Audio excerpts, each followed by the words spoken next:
If I'm going to believe something, I'm either going to believe it for good reasons or not at all. Let's do this.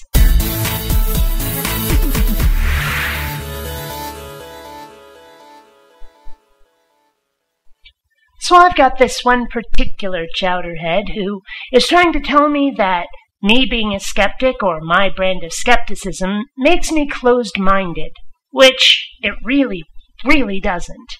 Okay, BionicDance, you say that, and this is a quote, that God doesn't exist. God isn't likely to exist given the evidence.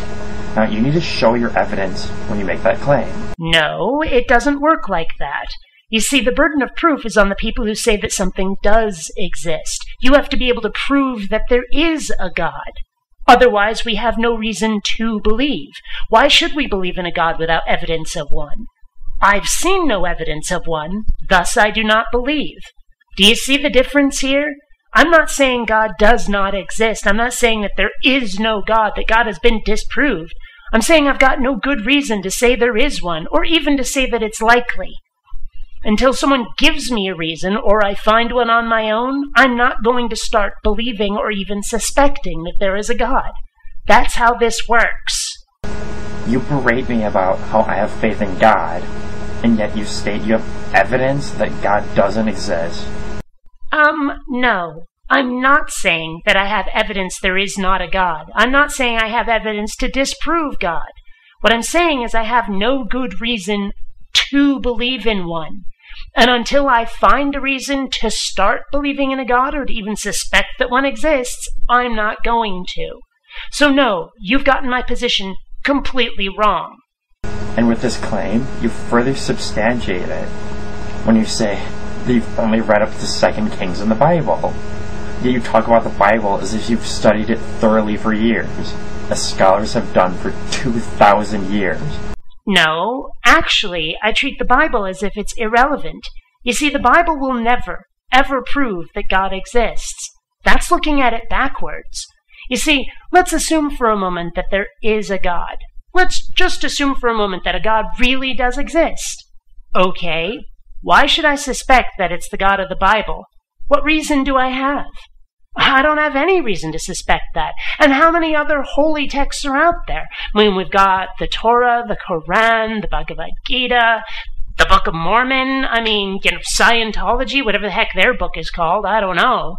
But, why should I suspect that any of these books have a point? Why should I suspect that they are anything more than just a collection of fairy tales with some philosophy grafted on top of it? Why should I suspect that? Unless you can give me evidence from outside of a holy book, I have no reason to believe it. None. So you're working at it backwards. You're starting from holy text, thus God. No, you have to start from God, thus holy text. Prove God exists, and then I'll start treating your book as if it's more than just fairy tales. But no, you somehow know more than those hundreds of thousands of Christian scholars who've been thoroughly studying the Bible for all of those years. You're darn right I'm gonna not trust Christian scholars. Come on, these are Christians studying the Bible. They're already predisposed to thinking it's true. I'd rather take the word of someone impartial, thank you very much indeed. And to me, what this shows is that you're not just... What this is showing to me is not open-mindedness, but rather arrogance and closed-mindedness. Except that I am open-minded. I'm just not so open-minded that my brain falls out. I'm not being gullible the way you are. You see, you're willing to believe things on too little evidence. I am not. Until you can show me that God exists the same way you can show me my kitten exists, the same way you can show me my trackball mouse exists, the same way you can show me that Rachel Maddow exists, then I'll start believing in your God, but not before. So yes, you can show me that your God exists. I'm just not going to take your word for it, and I'm not going to take it on faith, and I'm not going to take the word of a 2,000-year-old book for this God's existence. You're going to have to prove it scientifically. I'm sorry. But I'm not closed-minded. If I were closed-minded, I'd be saying, no, you can never convince me a God exists. You can, just not the way you're trying to do it. Because you say you're a skeptic, and yes, you are a skeptic because you're closed-minded. You already have your preconceived conclusion that God is not real, and you have faith in your atheism. Oh, I'm sure it makes you feel a lot better to think so. But anybody with even half a clue who's been paying attention to what I've been saying knows that that's simply not the case. Until next time, fellow space travelers, this is BionicDance saying don't run on automatic. Instead, please think.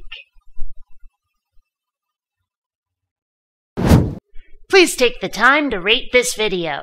And hey, if you dig what I do, subscribe. And please visit my Zazzle store, where you'll find all kinds of BionicDance merchandise. And remember, if it can't be in your hand, it's all in your head.